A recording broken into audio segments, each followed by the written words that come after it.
Hola, muy buenas tardes. Mi nombre es Litziri Gabriela Hurtado Sánchez. Estoy estudiando la licenciatura en Psicología en la Universidad de la UPM aquí en Pátzcuaro.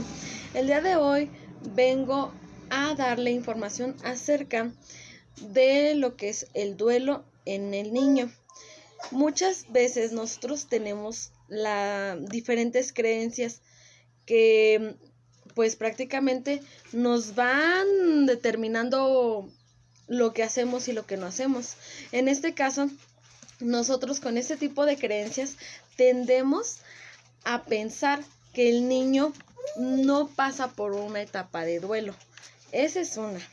La otra es que los niños no se dan cuenta de lo que está sucediendo y eso va a generarles un conflicto a ellos. En realidad los niños sí se dan cuenta de lo que está pasando, pero no es como que lo vayan a decir.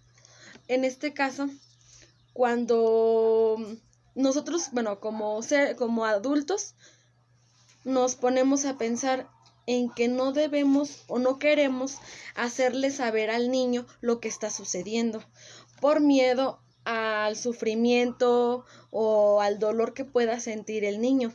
Pero aquí el niño ya tiene una idea de lo que está sucediendo y aún más cuando la pérdida que ha sufrido o que ha sucedido en ese momento es de una persona muy cercana a él. Entonces su mente empieza a dar vueltas y a imaginarse que algo está mal, algo no está bien en ese momento y por alguna razón no lo quieren decir los adultos. El niño es muy inteligente y llega a un punto, precisamente por eso ellos son muy curiosos y todo el tiempo hacen la típica pregunta: ¿por qué? ¿Para qué? Incluso a nosotros como adultos luego nos molesta porque es como de, ay, otra vez, pero si ya te dije por qué. Es que hay que hacerle entender al niño. Cuando nosotros le vamos a dar una explicación de qué es lo que está sucediendo, obviamente es importante hacerle saber principalmente qué es la muerte. Obviamente el niño va a estar constantemente, ¿y qué es la muerte? ¿Qué es la muerte? ¿Pero por qué pasa? ¿Y para qué? ¿Y por qué esto? ¿Y por qué aquello? Incluso tú como adulto no vas a saber qué tipo de respuestas darle al niño, pero para eso existen profesionales que te van a apoyar en esa área para poderle dar una buena explicación al niño de manera que no lo vaya a afectar de manera psicológica. Ahora bien, es importante saber cómo es que pasa el proceso de duelo un niño. Los niños regularmente, cuando sucede una pérdida, tienden a sentirse culpables, a creer que son causantes de lo que está sucediendo. Por ejemplo, están los niños, por ejemplo, murió mamá, murió papá. Ay, es que es mi culpa porque yo lo hacía enojar mucho, yo no le entendía. Entonces empiezan a pasar ese tipo de escenas en donde el niño sabe que se ha portado mal o se portó mal en su momento.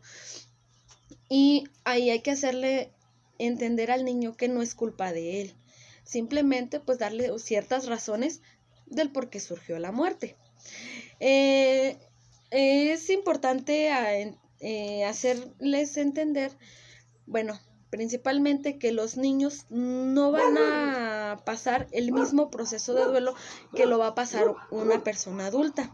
Los adultos, de cierta manera, se expresan con la tristeza, platicándolo con alguna persona, incluso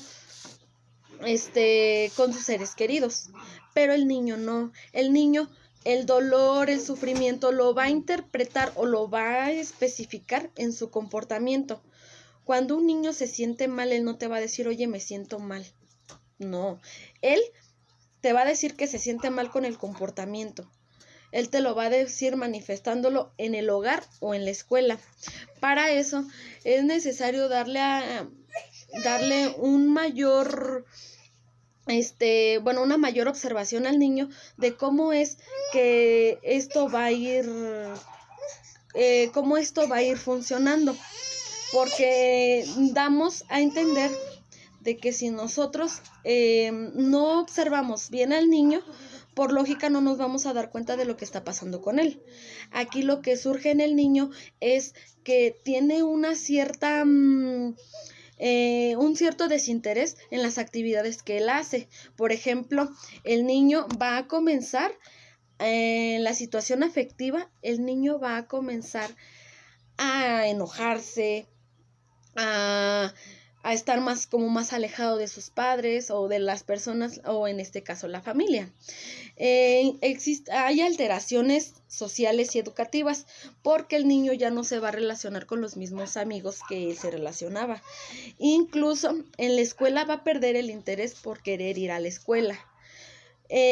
Surge esta parte que también el nivel educativo o el aprendizaje que él vaya a obtener va a reducir porque él no va a estar poniendo atención en sus actividades o en sus dinámicas que esté llevando a cabo en clase.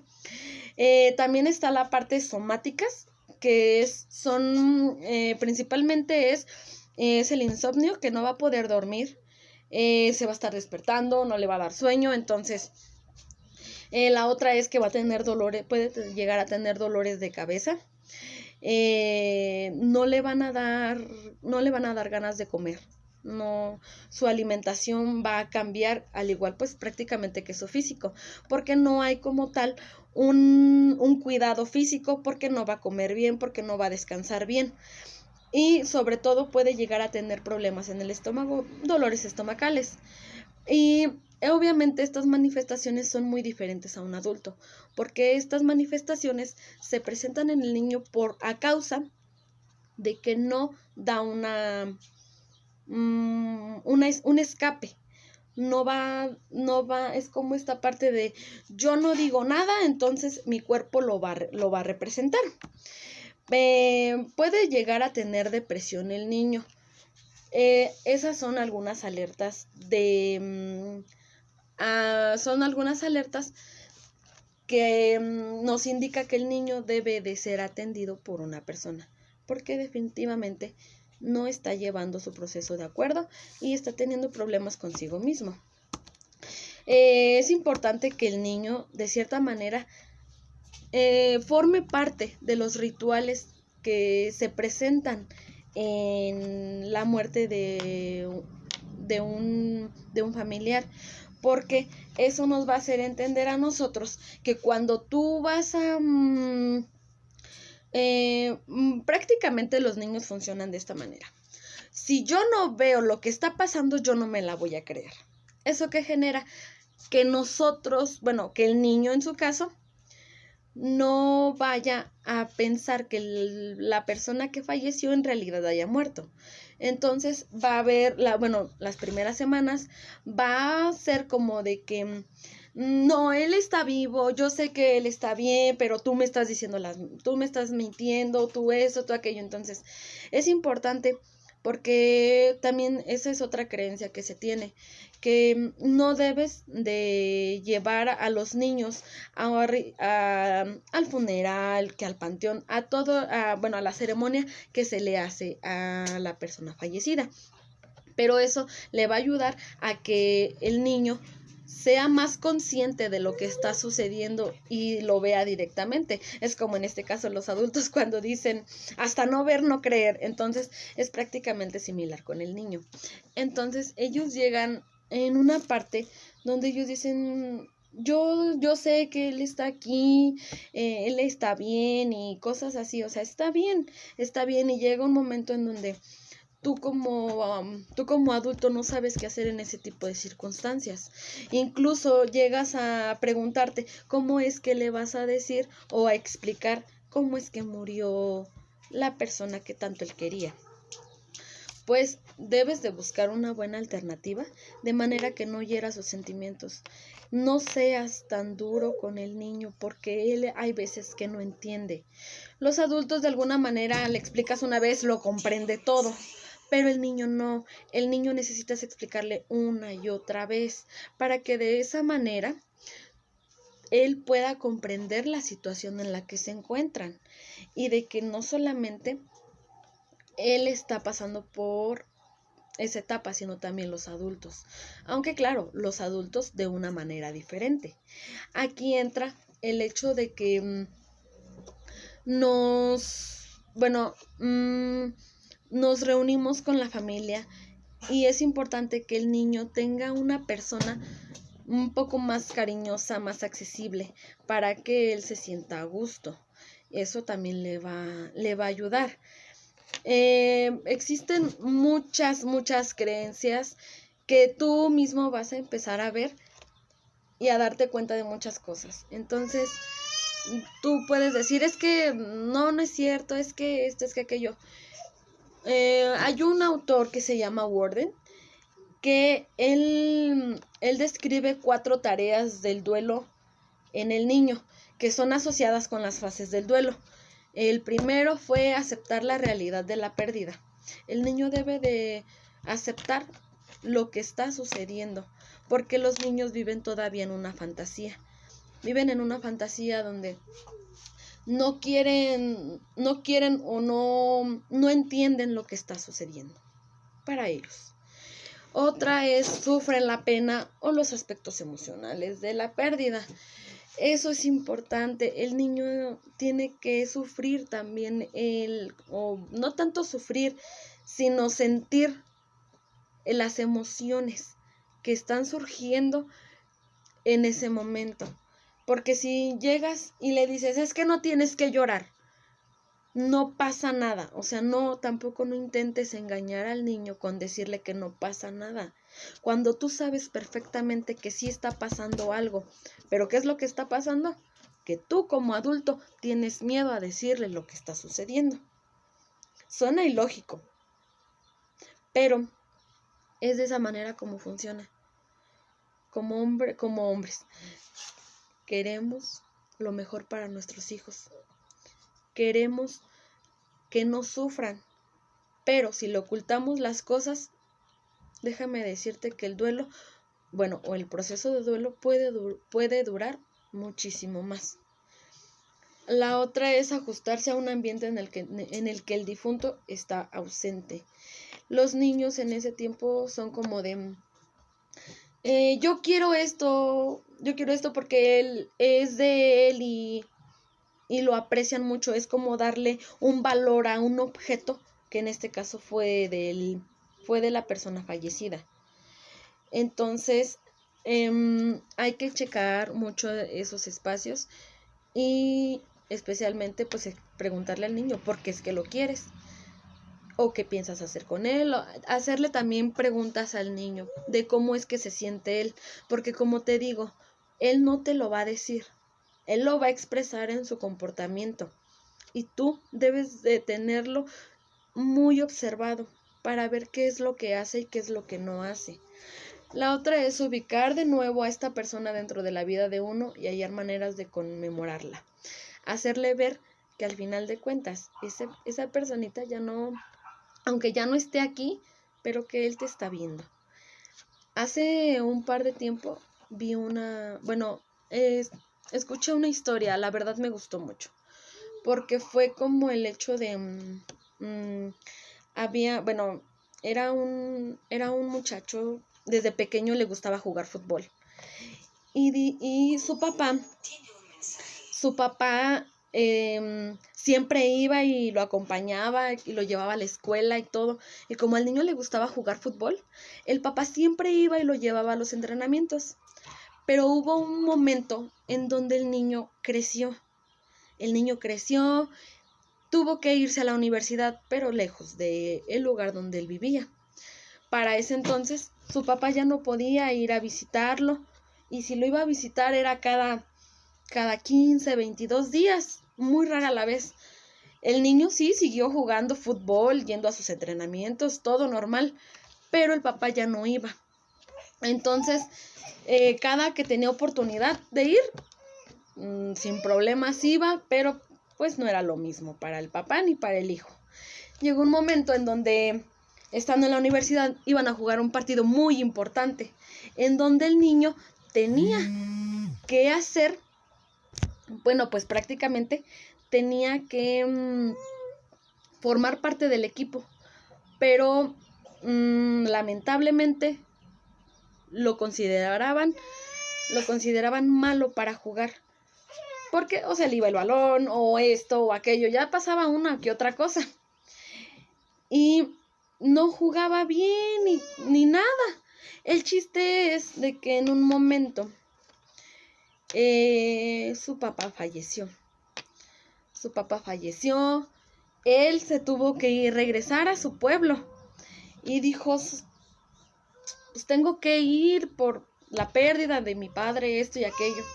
Pero de alguna manera, ese fin de semana en el que él se había ido, su equipo de fútbol iba a jugar otro juego muy importante para todos, que iba a cambiar la vida de muchos jugadores.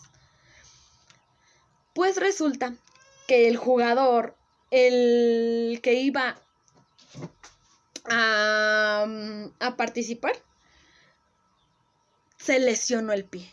Y faltaban 15 minutos para que se terminara el partido y no vieron a ese muchacho. No lo vieron, no llegaba. Y entonces, ¿qué hacemos? Todos estaban muy preocupados. De la nada, va llegando él, bien armado de valor para entrar a la cancha y jugar. Ya venía bien cambiado, con sus calcetas, con sus tenis. Entrenador, métame. Pero es que ¿cómo? Si, o sea, no que no ibas a venir. Métame, por favor. Aquí estoy y vengo a hacer mi trabajo. ¿Qué fue lo que pasó? Ese día jugó como nunca. En partidos anteriores o entrenamientos anteriores, él jugaba mal. Aunque fuera su papá, él jugaba mal. No le pegaba el balón, se le iba, o sea, metía autogoles, hasta eso más. Pero esa vez se armó de valor y entró a la cancha. Metió gol, jugó bastante bien. Cuando terminó el partido, el entrenador le preguntó: acércate, por favor. Dígame, entrenador, ¿qué pasa? Mira, no te lo había dicho, pero ¿por qué ahora que no vino tu papá, por qué jugaste tan bien? ¿Qué fue lo que te pasó? Y el muchacho dijo: es que nadie lo sabe, pero mi papá era ciego. Mi papá era ciego y él no podía verme cómo yo jugaba en mis entrenamientos o en mis partidos. Pero ahora que mi papá falleció, ahora sé que él desde arriba me está viendo y que ese gol que yo metí, él sabe que yo se lo dediqué con todo mi corazón. Entonces es ahí donde el entrenador se sorprendió y dijo: ¡wow! Vaya que tienes potencial. Esa historia, sin duda alguna, cuando yo la escuché me conmovió, porque nos damos cuenta de muchas cosas, de que tú tienes un gran potencial, de que hay ocasiones en las que los niños no sabemos lo que pasa a simple vista, pero ellos mismos saben que no es así, que se dan cuenta de muchas cosas y de que hay que motivarlos a seguir adelante sin importar lo que suceda. Este fue mi tema de hoy, duelo en el niño. Espero que les haya gustado y pues aquí estamos a sus órdenes. Mi nombre es Litzidi Gabriela Hurtado Sánchez. Y cualquier duda, aquí estamos. Muchísimas gracias. Hasta luego.